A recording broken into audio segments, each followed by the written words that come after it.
Life is hectic and crazy sometimes. We're bombarded with information, technology, experiences. With just a click of our fingers, we can connect to knowledge, and in a way that dilutes it. And we can step away from what's within us, the power of the simple things, the power that we were born with. So why were you born a Gemini? Every sign has a secret superpower that can project them into and up along the game of life. This superpower can evolve your soul, transform you and help you reach your dreams. Sadly, we're all born with this mega gremlin of a shadow that can also be very self-destructive and lead us down the snake in the snakes and ladders game of life. So I'm here to tell you all about what your superpower is.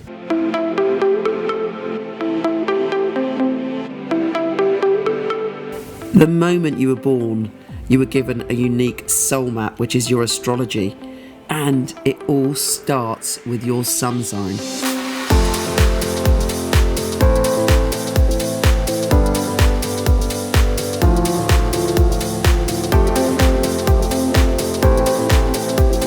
Gemini, you are ruled by Mercury, the planet of communication, and you have the quickest wit out of all the other signs. You are brilliant, you are clever, and that wit can really get you ahead in life if you use that fantastic brain of yours to not only collate information, but to write things down, to use your wit to guide you forward.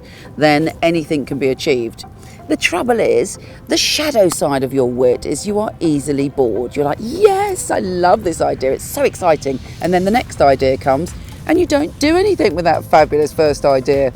You've got to kind of rein in, you've got to learn to kind of ride your wit and your brilliant ideas and turn them into something solid. Or if not, find yourself a collaborator, a team player, and pass your ideas over and then work on them with someone else, because that will keep you interested, because another person's ideas are going to spark off even more ideas than you thought that you had.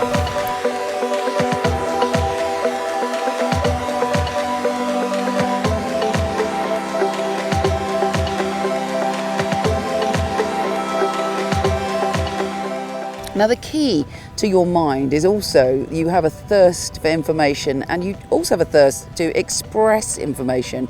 And in this world today where we have, information overload, you have an amazing ability to pick out or to channel things that are really important or really interesting. And you're so good at sort of sifting through information, you can do something extraordinary with that. You're a bit of a messenger. And I think really you just have to decide what message do you want to put out there in the world, or what message do you want to express, and follow through with that. Now, that can manifest in many ways. It's not necessarily that you're going to be a writer, a broadcaster, a creator, although they are your natural talents. You have a brilliant creative soul. But whatever way you want to channel that mind, make sure that you're always feeding it, because when you're bored, that's where danger lies. You're also very good at changing your mind. Now, some people might say, well, is that a good thing? And I would say, yes, it can be a good thing if you use it in the correct way. Many people become stuck in their life, they become rigid, they stop growing, they stop evolving. And if you use your superpower wisely, you're not in danger of that happening to you. You're able to change things last minute and move on to a whole nother exciting sphere. Now, the danger is that you will live up to your reputation for being a bit fickle. There's a part of you that sometimes just change. You may wake up one morning and you could change a major life decision without really thinking it through.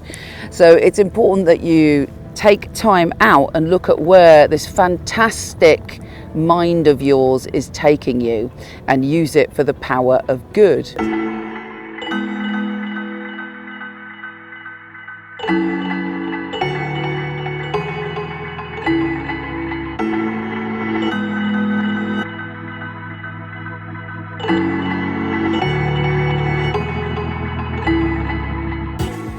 Now, as a lover, you're incredibly entertaining, witty, charming, and absolutely captivating. People find you fascinating and interesting because you can make people laugh, you can riff on bits of conversation, you're brilliant at texting, you're brilliant at communicating via email, and people are like, oh, what a fabulous and fascinating character. Your lovers may complain though that during a week or even a day with you that your moods can shift like the mercurial spirit you are, and it's very difficult for anybody to pin you down. My advice to you is to kind of sometimes think, where am I going with this, and what is the other person experiencing, and to kind of, look into your own mind and reflect back what you're seeing, rather than just kind of going off on your own way and everybody has to chase to catch up with you. Now, actually, I'm in a relationship with a Gemini, and I find them extraordinary and absolutely captivating because I'm an Aries and I love the chase. But if you are a more tender sign, then the best way to captivate your Gemini is to keep up with them when it comes to a mental level and do different things with them all the time and never let them get bored. Anyway, I digress. Gemini, your superpower is your mind and your ability to use information. And when I say superpower, I mean that if you really nailed that down, you could achieve absolutely anything. And that's one of the things you should put your focus into.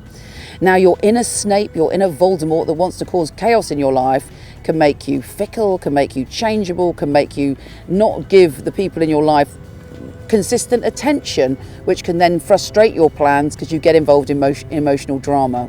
Use that fabulous mind for the power of good.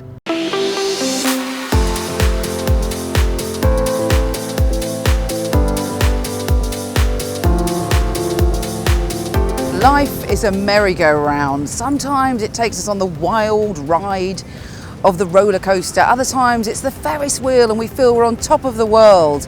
Or we're in the scary ghost train, terrified by events that are occurring. But you know what? Once we know our strengths, our superpowers, and our weaknesses, that's when we can enjoy the ride. Thank you so much for watching. I would love you to share it if you enjoyed it. And there's an abundance of other videos and articles on my website. If you've subscribed, thank you so much. And of course, I would love you to subscribe if you haven't already. Take care. I send you so much love, and I'll speak to you soon.